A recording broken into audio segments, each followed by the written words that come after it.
राज्याचे उपमुख्यमंत्री स्वर्गीय अजित पवार यांचा विमान दुर्घटनेत दुर्दैवी मृत्यू झाल्याची घटना अत्यंत गंभीर असून त्या संपूर्ण प्रकरणाची सखोल चौकशी करण्यात येणार असल्याची माहिती राज्याचे जलसंपदा मंत्री गिरीश महाजन यांनी सांगितलं। मात्र अशा दुःखद घटनेवर कोणीही राजकारण करू नये असे स्पष्ट मत त्यांनी व्यक्त केले। या दुर्घटनेत सत्य काय ते तपासातून समोर येईल, पण सध्या संयम राखण्याची गरज असल्याचेही गिरीश महाजन यांनी सांगितले।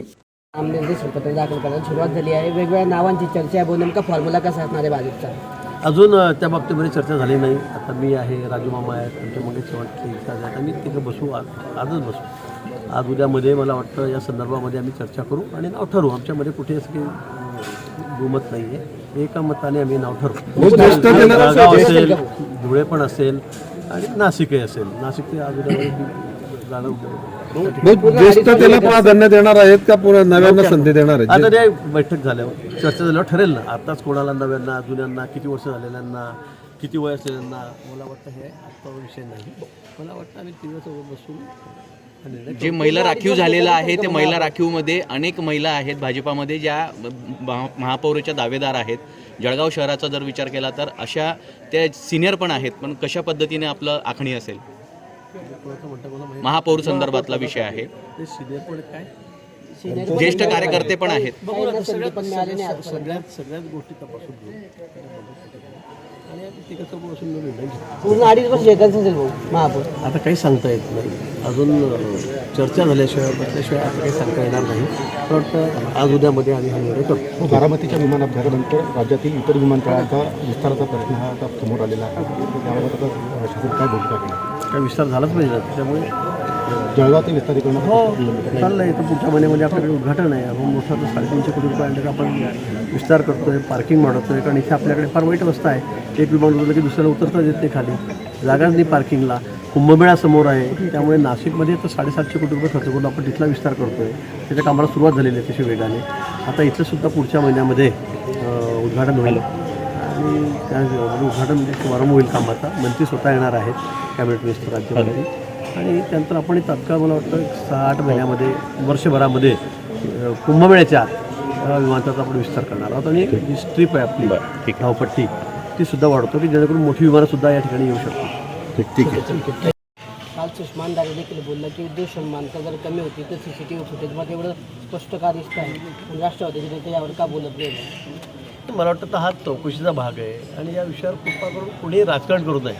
आज दुसराच दिवस आहे आणि अशा विषयात ठीक आहे चौकशी झाली पाहिजे, का झालं, कशामुळे झालं, कोणाचं दुर्लक्ष झालं, हा विषय ठीक आहे। पण काहीतरी संशय व्यक्त करायचा, काहीतरी पॉलिटिकली बोलायचं, मला वाटतं हे अतिशय अयोग्य आहे। या विषयावर कोणी बोलताना थोडं गांभीर्य लक्षात घेऊन विषयाचं बोललं पाहिजे।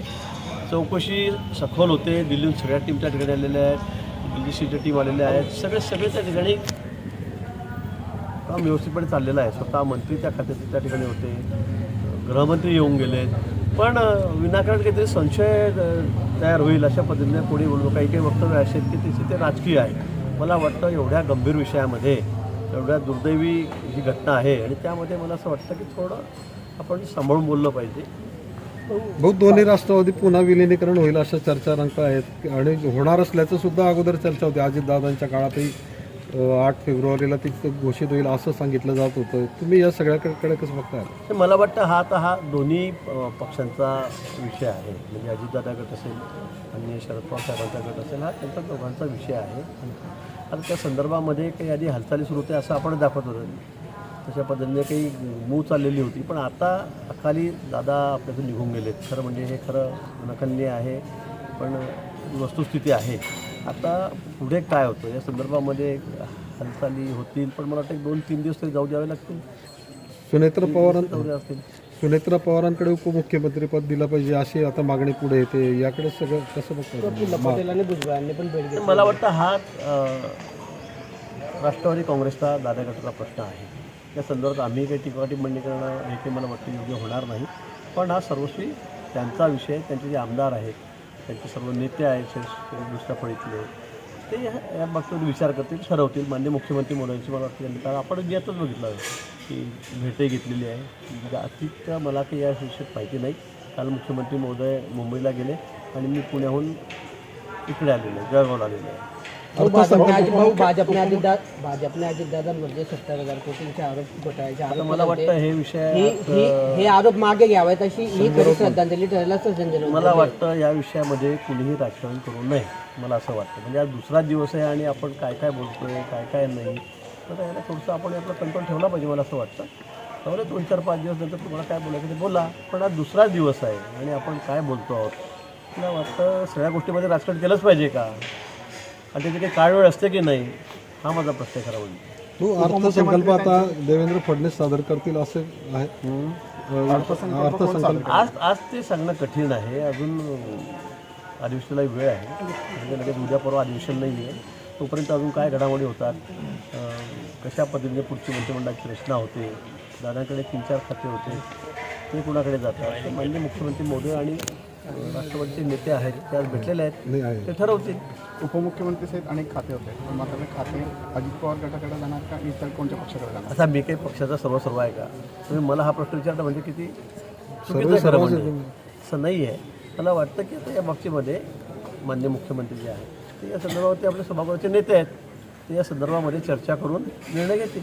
पण लाडक्या बहिणीमुळे राज्य मागे पडल्याचं केंद्रीय सर्वेक्षणामध्ये सांगितलं जात आहे आणि आर्थिक परिस्थिती बिघडली राज्याची असं म्हटलं जातं. पण खरं म्हणजे लाडक्या बहिणींना आम्ही 50 रुपये दर महिना देतो नाही. त्यातून खरं म्हणजे जे बिचारे रंगले गांधलेले आहेत, जे आर्थिकदृष्ट्या दुर्बल आहेत, अशा आमच्या भगिनींनासुद्धा त्यांनासुद्धा त्याचा फायदा मिळतोच आहे. ठीक आहे, थोडं इतके पैसे तिकडे गेल्यामुळे थोडाफार फरक, पण मला वाटतं तोही पडणार नाही, मी तर असं म्हणेल. माननीय मुख्यमंत्री आमचे एवढे कुशल आहेत की त्या संदर्भाबद्दल तीसुद्धा जी गॅप आहे तीसुद्धा ते भरून टाकतील. तिथे कुठेही काही फरक पडेल विकासावर. आपण बघतात किती विकासाची कामं झपाट्याने चाललेली आहेत, किती इन्फ्रास्ट्रक्चरची कामं या ठिकाणी राज्यामध्ये चाललेली आहेत, आपणच बघतात. सगळ्याजवळ बघा, कुठे बघा, कुठल्याही क्षेत्रामध्ये बघा, अतिशय वेगाने कामं सुरू आहेत. थोडाफार फरक पडत असेल, पण त्यातूनही आमच्या भगिनींचा विकासच होतो आहे. ते गरीब आहेत, त्यांना खरं अर्थ गरजू आहेत, त्यांना गरज आहे, त्यांच्याकडे हा पैसा जातो ना, हा कुठे वाया जातो आहे. हा सुद्धा विकासच आहे खऱ्या अर्थी.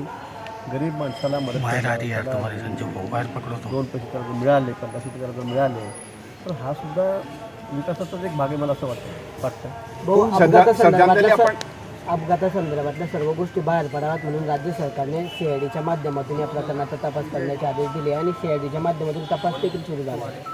मी म्हणत किंवा CID करू द्या, CBI करू द्या, झालं पाहिजे ना. अपघात झाला कसा हे कळायला पाहिजे. म्हणजे आम्ही पण अचंबित आहोत. मी त्या ठिकाणी धावपट्टी काल जाऊन बघितली, ॲक्सिडेंट स्थळावर त्या ठिकाणी गेलो की स्ट्रीप लागायच्या आधीच विमान खाली कोसळलं कसं, मग ते वरतूनच काही बिघाड होता का? का ते जे दाखवलं त्या फोटोमध्ये असं तिरप होऊन गेलेलं होतं उतरताना, अगदी 100 फूटवरती 200 फूटवरती. म्हणजे खरं वस्तुस्थिती काय, ब्लॅक बॉक्स काढलेला आहे, त्याच्यामध्ये काय आलेलं आहे, पण नेमकं काय झालं हे समोर आलं पाहिजे. अन्यथा याच्यामध्ये चूक कोणाची आहे, आता चूक असून कोणाला काही शिक्षा काही देता येत नाही, पण नेमकं चुकलं काय हे समोर आलं पाहिजे आणि पुढच्या वेळेला अशा दुर्घटना होणार नाहीत याची काळजी घेतली गेली पाहिजे. संजय राऊत म्हणतायत की भाजपचे जर दादावर प्रेम असेल तर त्यांनी 70,000 कोटीचे जे आरोप दादांवर केले ते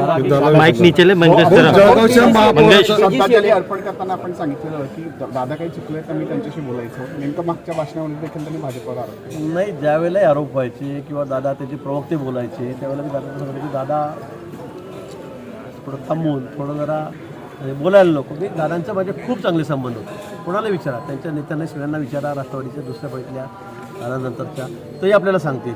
कॅबिनेटमध्ये सुद्धा दादा ना माझ्याविषयी बोलल्याशिवाय त्याची कॅबिनेटच पूर्ण होतो.